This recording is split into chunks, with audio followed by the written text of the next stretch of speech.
ಕಳವು ಆರೋಪಿ ಬಂಧನ ಗದಗ ಜಿಲ್ಲೆ ಲಕ್ಷೇಶ್ವರದ ಲಕ್ಷ್ಮೀನಗರದ ಮನೆಯೊಂದರಲ್ಲಿ ಅಕ್ಟೋಬರ್ನಲ್ಲಿ ನಡೆದಿದ್ದ ಆಭರಣ ಕಳವು ಪ್ರಕರಣ ಸಂಬಂಧ ಆರೋಪಿಯನ್ನು ಲಕ್ಷ್ಮೇಶ್ವರ ಪೊಲೀಸರು ಬಂಧಿಸುವಲ್ಲಿ ಯಶಸ್ವಿಯಾಗಿದ್ದಾರೆ.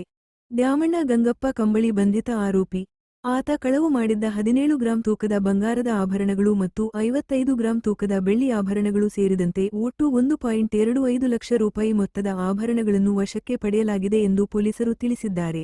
ಜಿಲ್ಲಾ ಪೊಲೀಸ್ ವರಿಷ್ಠಾಧಿಕಾರಿ ರೋಹನ್ ಜಗದೀಶ, ಡಿಎಸ್ಪಿ ಮುರ್ತುಜಾ ಖಾದ್ರಿ ಮಾರ್ಗದರ್ಶನದಲ್ಲಿ ಸಿಪಿಐ ಬಿವಿ ನ್ಯಾಮಗೌಡ ನೇತೃತ್ವದಲ್ಲಿ ಪಿಎಸ್ಐ ನಾಗರಾಜ ಗಡದ, ಅಪರಾಧ ವಿಭಾಗದ ಪಿಎಸ್ಐ ಟಿಕೆ ರಾಠೋಡ, ಸಿಬ್ಬಂದಿ M A Shaikh, R S Yaragatti, M S Ballari, A R Kammar, H B Guddannavar, C S Mathapati, D S Nadaf, Pandurangarao, H I Kallannavar, M R Dharwad, M S Angadi, N H Mathapati, A C Guru Boodihal, Sanjeev Koradur, Appanna Rathod ಕಾರ್ಯಾಚರಣೆ ತಂಡ ರಚಿಸಲಾಗಿತ್ತು. ವರದಿ ನಾಗರಾಜ ಹಣಗಿ, ಪ್ರಜಾಧ್ವನಿ ಲಕ್ಷ್ಮೇಶ್ವರ.